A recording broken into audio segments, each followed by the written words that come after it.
I'm Mike Costello, and I'd like to talk to you in the next few minutes about New Thought healing. Healing is a major part of many religious traditions and is a major part of the traditional Christian churches. New Thought draws its traditions from the life and teachings of many organized religions, unity being one of them, Christian Science being another, divine science and science of mind being yet another. Mary Baker Eddy, who was the foundress of Christian Science, talked a lot about the non-reality of matter.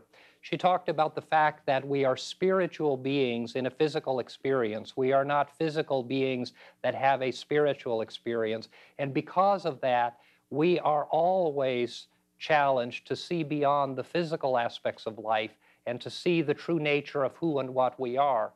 We believe that all of the things that we see are real, but we know because of science today that the things that we see that are real in this room and in the room where you sit are all energy moving at fast rates of speed.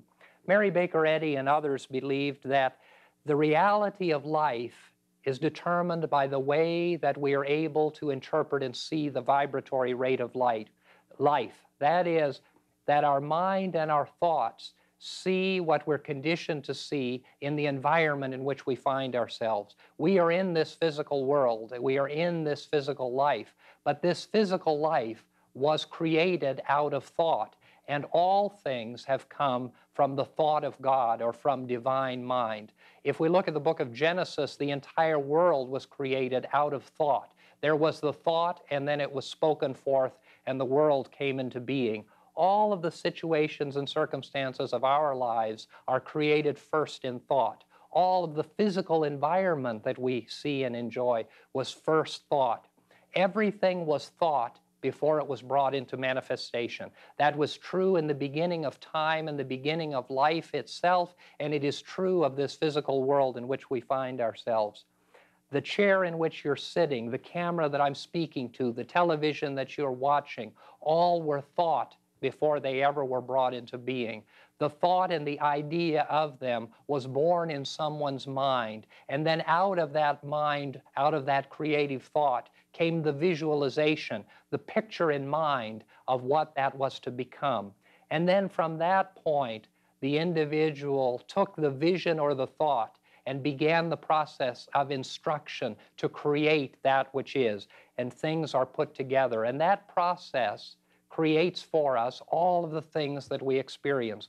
We know that all of the physical things of life are moving, are constant motion, that there is energy in motion, and we see them as solid, but in truth, they are not solid. They are transcending, they are moving at various vibratory rates in different ways.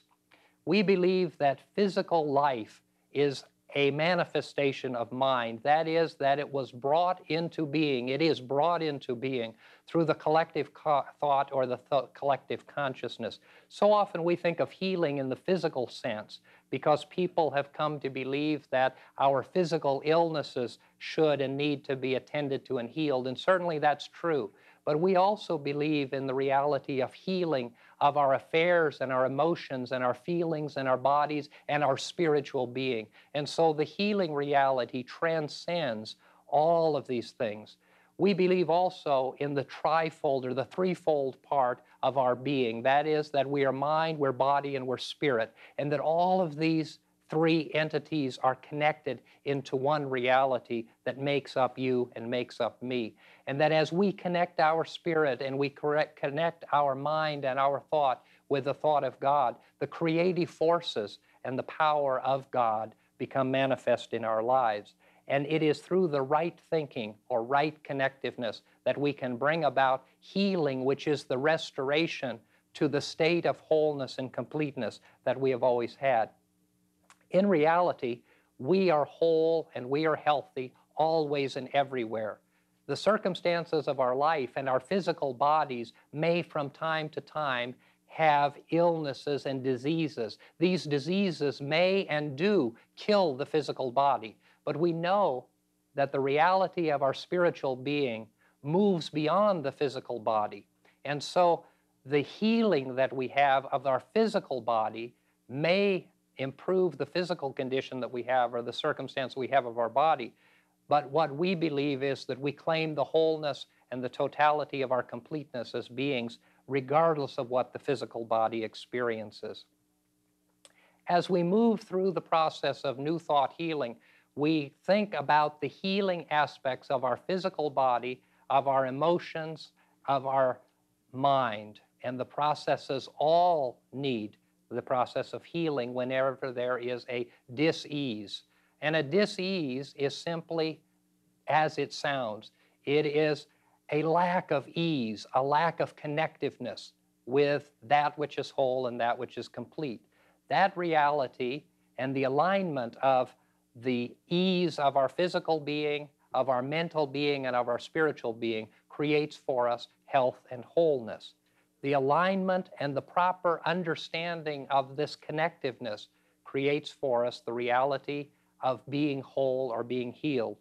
Charles Fillmore, the founder of Unity, was a great teacher of the use of affirmations and denials. The use of affirmations and denials is also used by Mary Baker Eddy and by religious science. The process of affirming and denying is to affirm that which is true and to deny the power of negative influences over our lives. If we begin with an affirmation, I am a child of God, we are affirming the truth, which is true for all of us. I am a child of God. I am whole. I am at peace. I am healthy. These are all truths. The denials are to deny that anything has the power or the ability to disturb this spiritual truth of affirmation.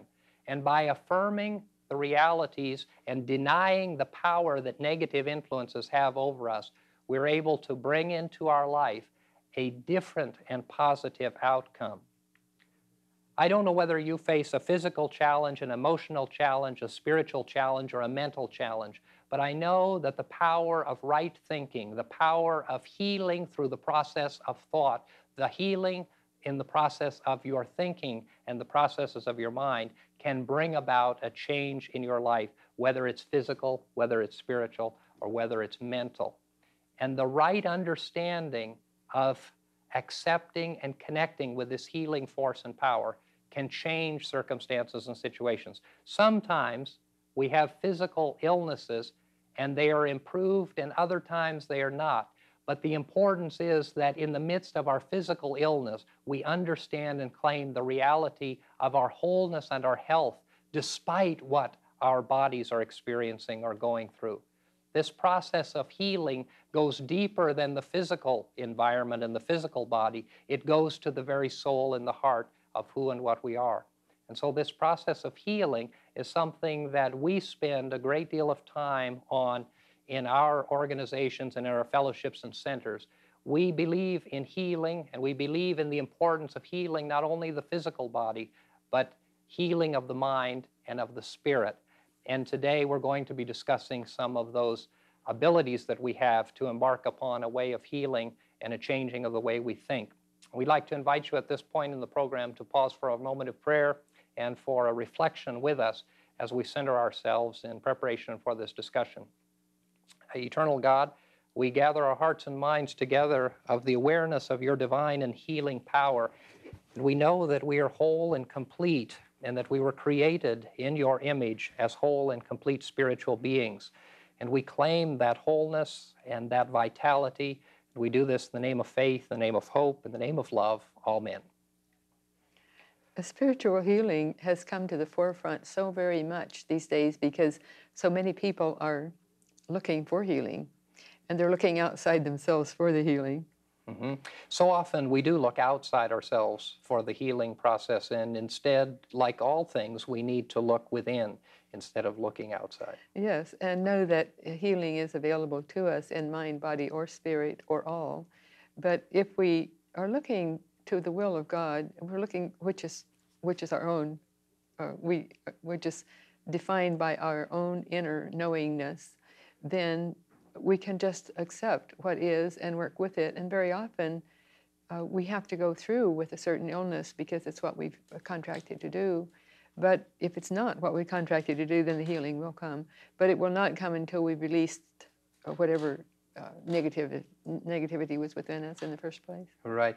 That concept of the will of God is very important, and Yeah. so often we get involved in different faith traditions, and certainly there are a variety of opinions in terms of healing, and both spiritual and physical healing, and also the will of God and the point or the part that that plays.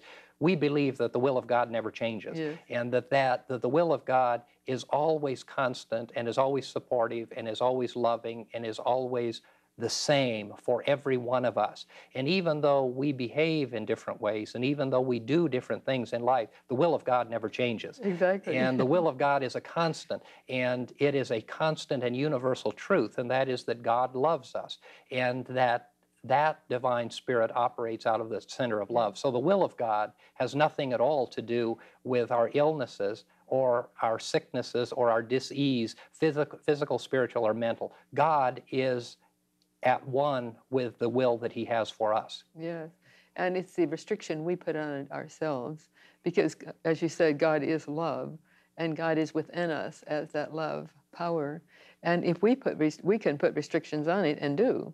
And very often then we get off on the wrong track because we put those restrictions in, forgetting that the will of God is always love. Mm-hmm. And that will that is not changing Yes. from time to time. Yes. It isn't God's will that you be healed. It is God's will that you are whole. Yes. And God's will is prevailing in our life whether we see it or not. And so we are whole. And it is our challenge to see that. And sometimes the physical experiences that we have do create challenges for us. And those physical experiences, we need to understand that our physical illnesses and ailments, although they may very well be healed, that the real importance is that we transcend the physical. Yes. And so much preoccupation with divine healing, and we do have wonderful results, and we do promote and we do teach the concept of divine healing. Our services are devoted at a point in time to healing and healing prayer. We believe in that, but that healing power is the process of inviting people to change their way of thinking. Of their way of thinking. And that the healing is available because it comes from God. God does the healing. And those ministers or lay people who are healers are channels of healing. They don't do the healing. The healing comes from God because it's always there, ever present, always with us. And we channel that energy, divine energy. It's just like in prayer healing services. You can see, clairvoyantly, you can see the light that's created through the prayer healing time. And we know that those angels of prayer take the light and take it where we direct it and where it's most needed. Mm-hmm. Yeah, very important. And that healing light and the awareness of that light brings the balance and alignment to our way of thinking. Yes. And we pray for healing of mind, body, and spirit.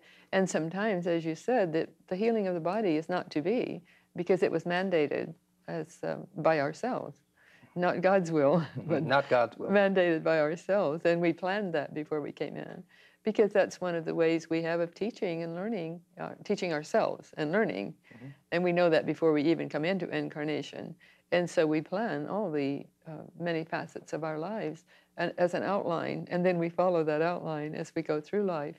And some of us go out with various different illnesses, and they're, again, for a specific reason, not God's will, but God's will is being manifested through the spirit of grace and mercy for us either to be rid of that illness or to be able to bear the illness and learn the lessons we needed to learn. Mm-hmm. And learning the lessons are very important. Myrtle Fillmore, who's the mother of Unity, and of course Unity is a wonderful metaphysical healing church and organization worldwide. Daily Word and Unity Magazine are known around the world. And Myrtle's, one of her tremendous sayings was that I'm a child of God, therefore I do not inherit sickness. And she used that affirmation again and again. And it simply affirms the fact that even when we see a sickness in the physical body, we are not sick. The person is not sick. Yeah. The body is sick because we are not able, and that's not only we, us, but all people are not able to experience illness or sickness because that is not part of our being, but it is a part of our physical experience. And if we change our spiritual self and our way of thinking, then the physical manifestation many times follows in the body. Yes. I believe that both Charles Fillmore and Mary Baker Eddy had a physical illness of their bodies Isn't that They not did. correct? They both had serious physical Critical. illnesses and were able to cope with them. And Charles Fillmore, of course, had a leg that was shorter than the other from the time he was a teenager. And yet thousands came to him for healing and wrote to Silent Unity and to Unity for prayer needs, and do to this day. And it is not the manifestation that validates, Yeah. and it is not the necessity of the validation. It is knowing the reality, even when we don't see it. Yes, and it's being able to live victoriously through those physical illnesses with the spirit predominating and living from the higher within us, and being able to give that information out to others, to inspire and impress others with the goodness. Mm-hmm. And of course, the healings that we see are often not necessarily for the one being healed, but the value of them often is the lives that they touch and the way that they reinforce the teaching and the truth. That certainly was true with both Charles Fillmore and Mary Baker Eddy, because they affected many people in such a positive way, and still do. Mm-hmm. And in both cases, they were able to see beyond their physical illnesses. And even though these physical illnesses were there in body, they denied the power that those had over them as spiritual people, as spiritual beings. That's the important part, denying the power by living the life in a spiritual way without having that drag them down. Mm-hmm. And the claiming of the healing before the manifestation is present, to be able to see it. And of course, the healers in our movement and in other organizations see the healing as manifest, see the individual that they're giving the treatments to, even healed and whole despite what the physical appearance is. Yes, when we do healing at our church, at Christ Church, we can see that many people do have healings, but those who don't are healed in a different way, do have physical healing, but those who don't are healed in a different way. And we can see that weekly. Yeah. And so often we also use the interpretation of sin as error thought. Yes. And so many in traditional thought would believe that sin causes illness or sin has some cause, when in fact it is the wrong thinking. It's the error thought that creates the negative in life. And so if we give up the error thought, then the physical follows thereafter. And of course we know, as we said earlier in some other talks, that we have physical illnesses because of our minds in many cases. We have physical illnesses in many cases because of the stress, because of the difficulties that we have in dealing with the way that life is. We have high blood pressure, we have strokes, and we have heart disease, and we have all of the other things that are caused by the way that we think. And so this alignment of thought has a physical consequence and a physical outcome. Yes, and they seem to run in cycles. For some reason, I know of 4 different people right now who recently have become paralyzed from their neck down, and it's a strange thing. And I haven't looked into that because it doesn't seem something that's important for me to know. But I'm wondering about that. There must be some deeper metaphysical reason for this fact occurring. And part of the process, too, is that when we see a physical illness, often we, and especially metaphysicians, New Thought people are great at looking at the cause, finding the cause. And of course, that's part of our process and part of our religious tradition. And there are many people, Louise Hay and others, who have done extensive studies in terms of what physical illnesses are caused by in mind and in the spiritual being. But oftentimes we don't need to know why. And so often people want to know why. And people of great faith will often say, well, I understand the teaching, or even traditional believers will say, I'm so faithful, how could this happen to me? But the process isn't, and the importance isn't the why, understanding the why. It is correcting the problem or correcting the process of mind and then creating the change. And correcting our own thinking, because we don't need look too deeply into the lives of others, because we have a lot to do just to look into the lives of our own inner being. We had recently someone in the church whom you know, and her husband passed into spirit of a terrible cancer and a serious long illness. And he was not a person of any faith. As a matter of fact, he was an atheist, and he had a wonderful insight and view of his illness because here he was at the end of his life, suffering tremendously. He knew that he had an extensive cancer, and his response was, well, why not me? And it's something that's happened, and now I'm going to deal with it. And his soul growth, or his spiritual growth from that, was tremendous, and something that people of faith need often to embrace, and that is that it's happened, this is where I am, I'm not going to allow it to control me, I'm not going to be consumed by it, and I'm going to transcend it. And in his case, there wasn't a physical healing. In other cases, there are physical healings. Yes. In addition to the point of healing, there is also the point that we never know how our lives affect the lives of others, or how we can look to the lives of others for object lessons. Mm-hmm. Yeah. And in all of these circumstances, it is to know that we are whole and we are healthy and that we are perfectly all right, and to claim that, and to claim it in mind, and to claim it in spirit, and to claim it in body. Because from a soul level, we're a part of God. Every person is. And from that soul level, we are whole and perfect. And that's what meditation does, and prayer and contemplation, is attuning ourselves, our lower selves, to our higher divine self, and therefore to the energies of that great, wonderful divinity. Mm-hmm. And opening ourselves to that healing flow and that healing power is of tremendous benefit. And so often we believe, or we've been taught, that there's this method or that method in order to have healing. We have people, of course, in our church who lay hands. We have people who pray. We have people who meditate. And there are all manner of outward experiences for the healing process.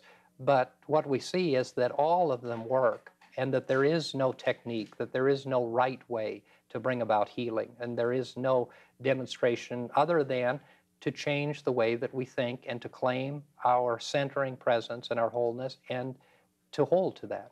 Yes, because no two circumstances are ever the same, and therefore there could not be absolutes in any way, because we know that we have to look at the whole picture before we know what's really truth. Mm-hmm. And even in the healing life of Christ, there wasn't a single way in which the healing took place. It took place all different ways. Yes. And it didn't even have to do with being physically present. And we've seen that down through the ages in the process of bringing about spiritual healing or divine healing. That is, that it is simply a connectiveness. Sometimes there's a point of contact made. Sometimes there's something that passes by. Sometimes there's great distance, but there is no technique. There's no technique that, other than the technique of claiming the healing, seeing the healing, and being within the healing. Yes, well, because he was a high initiate and could see what was around the person he was healing, he would know from what level that illness came. And it's just like the one time when he said, "Your faith has made you whole."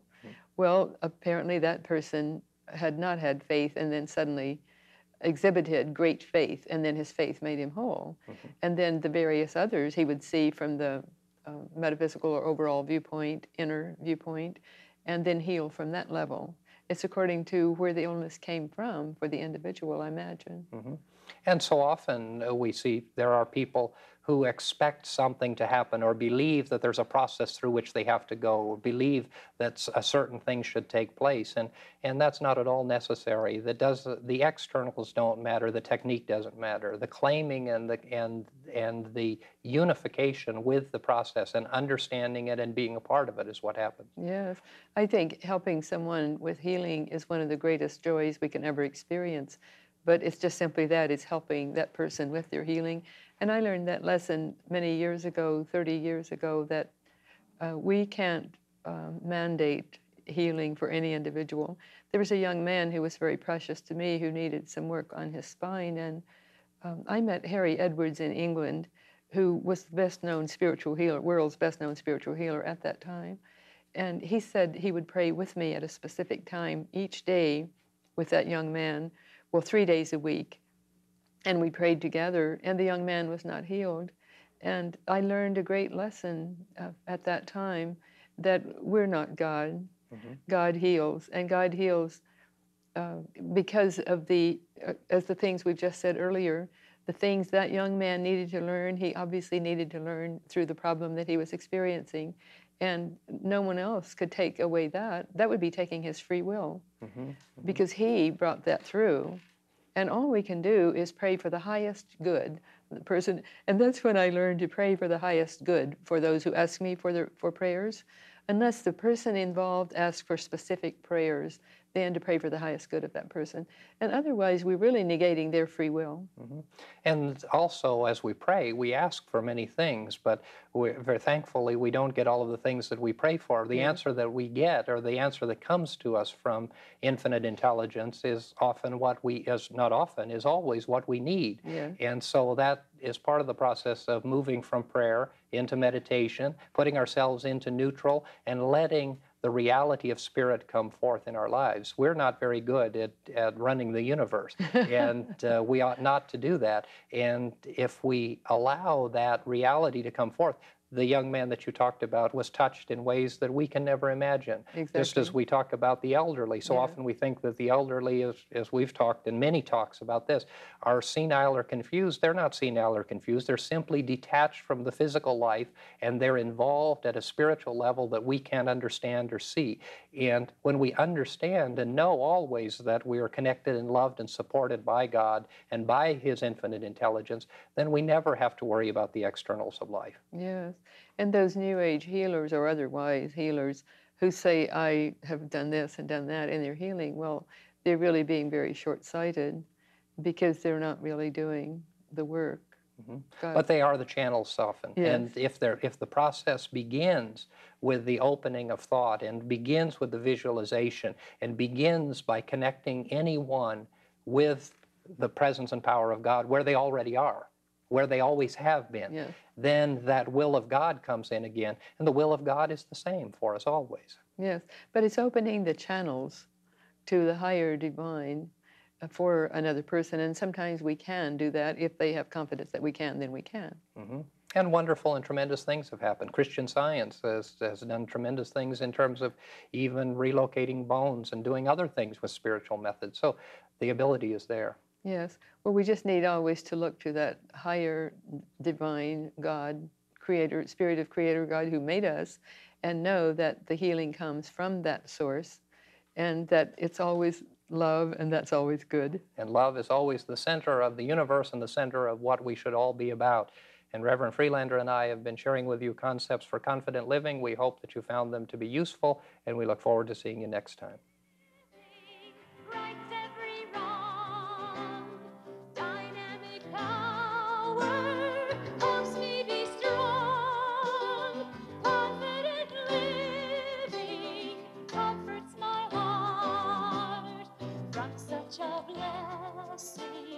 I can't depart. Confident living helps me expand visions of